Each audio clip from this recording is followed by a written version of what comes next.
Hello दोस्तों, आइए सवाल सॉल्व करते हैं। लिखा हुआ है 3x² + 4x - 4 के शून्य ज्ञात करो और गुणांकों के बीच संबंध स्थापित करो।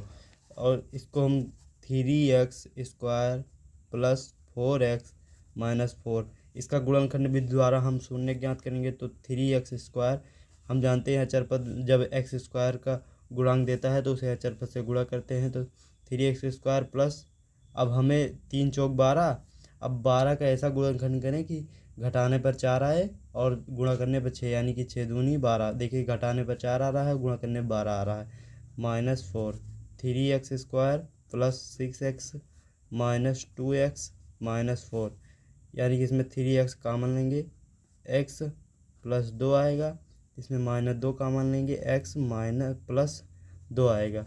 अब एक ब्रैकेट में x + 2 और दूसरे ब्रैकेट 3x - 2 = 0, यानी कि x + 2 = 0 के, तो x = -2 और 3x - 2 = 0 के, तो 3x = 2 और x = 2/3 आया। अब ये हमारा शून्य का गया, तो हम शून्यकों को अल्फा तथा बीटा मान सकते हैं, यानी कि अल्फा बराबर हमारा आया -2 और बीटा बराबर आया 2/3।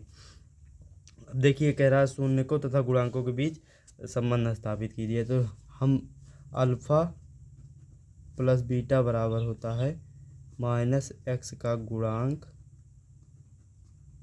गुणांक बटे में x² का गुणांक, यानी कि जब ये दोनों तरफ बराबर होंगे तो हमारे संबंध स्थापित हो जाएंगे। अब यहाँ पे हम देखिए अल्फ़ा दिया हुआ है -2 और बीटा दिया हुआ है 2/3 और माइनस लगाएंगे। x का गुणांक देखिए, x का गुणांक है 4, यानी कि 4 बटे में x² का गुणांक है 3 लिखेंगे। अब देखिए यहाँ पर इससे तिरछा गुणा करेंगे, 3 दूनी 6 -6 + 2 बटे में 3 -4/3। देखिए 6 में से 2 गया, -4/3 बराबर -4/3। ये देखिए दोनों तरफ बराबर हो गया। हमें संबंध स्थापित करने के लिए दो सूत्र दिया होता है, एक अल्फ़ा + बीटा होता है और दूसरा होता है अल्फ़ा × बीटा बराबर होता है C/A, यानी कि अचर पद बटे में x² का गुणांक, ये दिया होता है। अब देखिए अल्फ़ा हमारा दिया है -2 गुणे में बीटा हमारा 2/3 दिया हुआ है, और सी यानी कि अचर पद हमें दिया हुआ है -4, तो -4 लिखेंगे।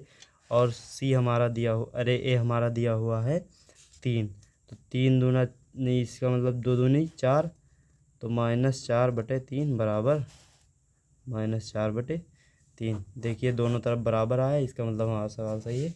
यही संबंध स्थापित हो गया। धन्यवाद।